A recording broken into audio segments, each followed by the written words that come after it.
में जिस 498 धारा को सम्मिलित किया गया था कानून में संशोधन के द्वारा, उसी धारा का दुरुपयोग करने में बाज नहीं आ रही हैं पत्नियां और नए नए कारणों के साथ वो 498 की धारा को दुरुपयोग कर रही हैं।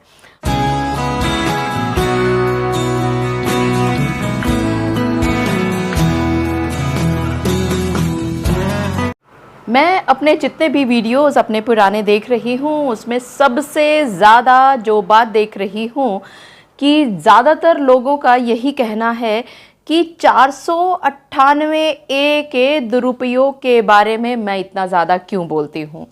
आज मैं आप सभी के साथ लेटेस्ट 14 मई 2023 को एक ऐसे पति और उसके परिवार पक्ष के लोग जो कि हाईकोर्ट पहुंचते हैं क्वेश्चन के लिए 498 की, वहां पर हाईकोर्ट क्या कहता है इसको आप ध्यान से सुनिएगा। इसका लिंक मैं आप सभी के साथ शेयर कर दूंगी। आप सभी, अगर आपका भी केस इससे मिलता जुलता है तो आप इसका प्रयोग कीजिए अपने केसेस में और अपने केसेस में जीतिए। ये मैं नहीं कहा करती, आपके जो लेटेस्ट जजमेंट्स आते हैं, रूलिंग्स आती हैं, या सुप्रीम कोर्ट जो कह रहा है, या जो अलग अलग हाई कोर्ट जो कह रहे हैं, मैं उन्हीं सब बातों को आपको बता करके समझाया करती हूँ, ताकि अगर आपके साथ वाकई में, अगर आप महिला के साथ वाकई में गलत हुआ है तो आपको बिल्कुल न्याय मिलना चाहिए। हम सभी आपके साथ हैं आपको न्याय दिलाने के लिए। लेकिन अगर आप गलत हैं तो आप इसका दुरुपयोग ना कीजिए, क्योंकि आपके दुरुपयोग करने की वजह से, आप जो इस धारा का दुरुपयोग करती हैं उसकी वजह से वो बेचारी पत्नियां, वो बेचारी लड़कियां जो आज भी परेशान हैं, उनको न्याय नहीं मिल पाता और वो बेचारी कोर्ट कचहरी से दूर भागती हैं, डरती हैं। तो प्लीज ऐसा बिल्कुल ना कीजिए। मैं एडवोकेट मोहिनी मोना आप सभी का पुनः स्वागत करती हूं और आप सभी देख रहे हैं आप सभी का पसंदीदा चैनल मोहिनी मोना एडवोकेट। अगर आपने मेरे इस चैनल को अभी तक सब्सक्राइब ना किया हो या आप मेरे इस चैनल के लिए नए हैं तो इसको जल्दी से जल्दी सब्सक्राइब कर दीजिएगा, ताकि आपको इसी तरह के लीगल इंफॉर्मेटिव वीडियोज़ की नोटिफिकेशन सबसे पहले मिल सके। आज के इस बहुत ही महत्वपूर्ण वीडियो में मैं आप सभी के साथ ऐसे जबरदस्त जजमेंट का हवाला दूंगी जिससे आप भी हैरान हो जाएंगे कि लड़कियां 498 के दुरुपयोग करने पर जब आती हैं तो किस स्तर तक गिर सकती हैं। इसका ताजा तरीन उदाहरण है 14 मई 2023 का कोलकाता हाई कोर्ट का ये जजमेंट। थोड़ा सा पीछे चलते हैं और देखते हैं कि असल में हुआ क्या था इस केस में। एक पति और उसके परिवार के खिलाफ पत्नी ने 498 की एक एफआईआर दर्ज की। 2011 की वो घटना बता रही हैं कि जब उनको घर से निकाला गया, और ये एफआईआर दर्ज होती है 5 साल के बाद, यानी 2016 में एफआईआर दर्ज होती है इस पत्नी के द्वारा अपने पति और अन्य ससुराल पक्ष के लोगों के खिलाफ। ये केस ट्रायल में धीरे धीरे चलता रहता है। जैसा कि आप सभी ने भी महसूस किया होगा कि जब कोई भी केस पहुंचता है कोर्ट के अंदर तो वो जब ट्रायल में चलता है, और ट्रायल में चलते चलते जब उसमें 2 साल, 4 साल, 5 साल, 10 साल तक आप परेशान हो जाते हो, तब जाकर के आपको कहीं से इक्विटल मिल पाता है, यानी आप दोष मुक्त हो जाते हो। और अगर वही पत्नी फिर दोबारा से 498 की एफआईआर आपके खिलाफ दर्ज कराने में अगर सक्षम हो जाए तो क्या कीजिएगा? बिल्कुल ठीक इसी तरह का ये केस है। फिर से ध्यान से सुनिएगा।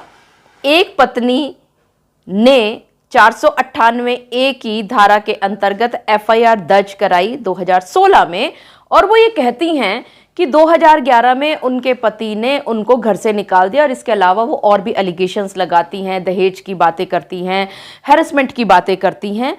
ये केस धीरे धीरे चलता रहता है कोर्ट के अंदर ट्रायल के दौरान, और 17 अगस्त 2019 यानी कि 3 साल के बाद, बहुत ही खुशी की बात है कि सिर्फ 3 साल में ये साहब अपना एक्विटल कराने में सफल हो जाते हैं। और 17 अगस्त 2019 को कोर्ट के द्वारा इनको और इनके परिवार के अन्य सदस्यों को दोषमुक्त कर दिया जाता है। हालांकि यहाँ गौरतलब एक बात यह है कि ये पत्नी जो कि घटना बता रही है 2011 की, और उसके बाद एफआईआर दर्ज होती है 2016 में, यानी कि 5 साल के बाद, जो कि बहुत ही टाइम पीरियड के बाद ये हुआ। खैर कोई बात नहीं, इसके अंदर एक्विटल हो गया। एक्विटल होने के बाद बहुत ही आश्चर्यजनक रूप से 2019 में ये पत्नी फिर दोबारा से अपने पति और अन्य ससुराल पक्ष के लोगों के खिलाफ एक एफआईआर दर्ज कराने में सफल हो जाती हैं। अरे बाबा! और उसमें सबसे जो हैरानी वाली बात है कि फैक्ट्स वही हैं, एलिगेशंस वही हैं, यानी कि आरोप वही हैं, उन्हीं सब घटनाओं का वर्णन किया गया है, कोई नई घटना नहीं आई है। और हैरानी तो इस बात की है कि पुलिस ने भी 2019 में इस एफआईआर को लॉन्च कर लिया, जबकि इसमें घटना बताई जा रही है वही 2011 की, जो कि उसने पहली एफआईआर में बताई थी कि 2011 में इसके पति ने इनको घर से निकाल दिया। अब 2011 की घटना और 2019 में फिर दोबारा से एफआईआर लॉन्च हो जाती है। परेशान होते हैं पति और उसके ससुराल पक्ष के सभी लोग। ये लोग पहुंचते हैं कलकत्ता हाईकोर्ट में, और कलकत्ता हाईकोर्ट में 482 सीआरपीसी के तहत इस एफआईआर को क्वैश कराने के लिए ये प्रॉपर ग्राउंड्स लेकर के पहुंचते हैं। सबसे मुख्य कारण तो ये यही कहते हैं कि कोई भी नया कारण नहीं बताया है इस पत्नी ने। दूसरा मुख्य कारण कि इन्होंने वही पुराने कारण बताए हैं, कोई भी नया कारण बिल्कुल भी नहीं बताया। यानी कि पहला मुख्य ग्राउंड ये हो गया कि कोई नया कारण नहीं, और दूसरा मुख्य कारण ये हो गया कि सारे के सारे आरोप बिल्कुल सेम हैं जो कि 2016 की एफआईआर में दर्ज किए गए थे, लिखे गए थे, बताए गए थे। वही सारे के सारे आरोप यहां 2019 की एफआईआर में भी लिखे गए हैं। उसके बाद एक और बहुत बड़ा ग्राउंड था कि अगर इस पत्नी की एफआईआर जो कि 2016 में दर्ज की गई थी पुलिस के द्वारा, और वो 17 अगस्त 2019 में अगर उसमें पति और अन्य ससुराल के सभी लोगों को दोषमुक्त कर दिया गया, तो इस पत्नी ने उस एक्विटल के खिलाफ कोई भी अपील करने की सोची ही नहीं। 2019 से लेकर के आज तक वो उस एक्विटल के खिलाफ एक भी बार नहीं सोची ये बात कि वो अपील में जाए, तो कोई अपील पेंडिंग नहीं है।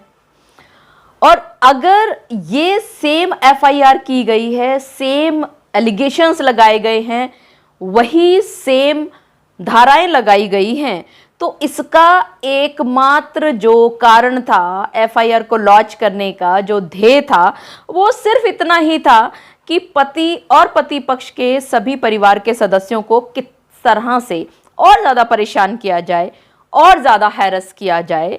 और ये सब करने के बाद पति के वकील साहब ने एक और बात कही कलकत्ता हाईकोर्ट में क्वैशिंग की बहस के दौरान कि इस पति ने सूट फॉर डिक्लेरेशन फाइल कर दिया है नीचे ट्रायल कोर्ट में कि ये जो ओपी नंबर 2 यानी कि ये जो वाइफ हैं, ये लीगली वेडिड वाइफ नहीं है इस पति की।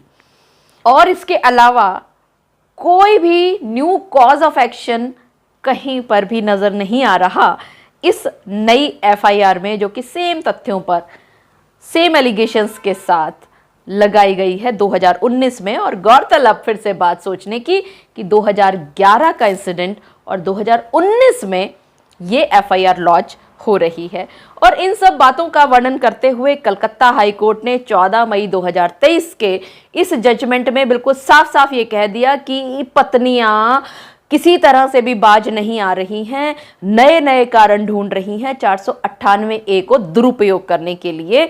और ये दुरुपयोग सिर्फ दुरुपयोग नहीं है, ये तो बल्कि दुरुपयोग शब्द का भी दुरुपयोग कर लिया गया है।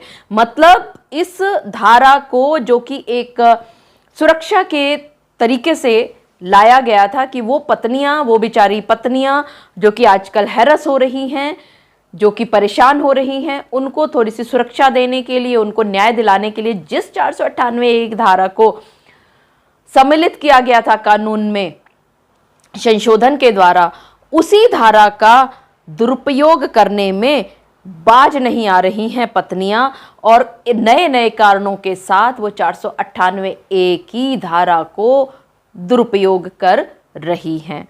और इस केस का टाइटल है Rupendra and others versus the state of West Bengal and others. और ये सब बातों का हवाला देते हुए कलकत्ता हाई कोर्ट ने 14 मई 2023 को इस दूसरी एफआईआर को क्वैश कर दिया, और साथ ही ये आदेश दे दिया कि नीचे जो ट्रायल कोर्ट में इस दूसरी एफआईआर के बाद जो भी प्रोसीडिंग्स चल रही हैं, उन प्रोसीडिंग्स को, उन सड़ी हुई प्रोसीडिंग्स को वहीं पर रोक दिया जाए, क्योंकि ये एफआईआर अब क्वैश की जा चुकी है। मुझे पूरा विश्वास है कि आप सभी को मेरे आज के इस वीडियो के माध्यम से ये बात भली भांति पता चल गई होगी कि 498 की धारा का दुरुपयोग करते हुए पत्नियों को बहुत अच्छा लगता है कि उन्होंने सिर्फ एक कंप्लेंट की और उस कंप्लेंट के ऊपर एक एफआईआर दर्ज हो गई। लेकिन क्या आप पत्नियों ने कभी ये बात सोची है कि अगर आप झूठी एफआईआर दर्ज कराते हैं तो उस झूठी एफआईआर को क्वैश कराने के लिए पति पक्ष पहुंच जाएगा हाईकोर्ट में, और हाईकोर्ट बहुत संगीनता से एक एक बात को देखता है, परखता है। और आपने क्या इस बात को सोचा है कि अगर आप झूठी एफआईआर दर्ज करा रही हैं झूठे एलिगेशंस के साथ, या दोबारा से एफआईआर दर्ज करा रही हैं जैसे कि इस केस में हुआ है, तो आपका क्या हश्र होने वाला है? आपको पति पक्ष किसी भी हालत में अब नहीं छोड़ेगा, क्योंकि वो आपके ऊपर अब उल्टी कार्यवाहियां शुरू कर सकता है। मुझे पूरा विश्वास है कि आप सभी को मेरा आज का वीडियो भी बहुत अच्छा लगा होगा। अगर आपको मेरा आज का वीडियो भी अच्छा लगा तो इसको लाइक, शेयर और कमेंट करना ना भूलिएगा। और हाँ, अगर आप मेरे इस चैनल के लिए नए हैं तो इसको जल्दी से जल्दी सब्सक्राइब कर दीजिएगा, ताकि आपको इसी तरह के लीगल इन्फॉर्मेटिव वीडियोज़ की नोटिफिकेशन सबसे पहले मिल सके। अपना और अपने परिवार का बहुत अच्छी तरह से ध्यान रखिएगा। Thank you, take care, bye bye.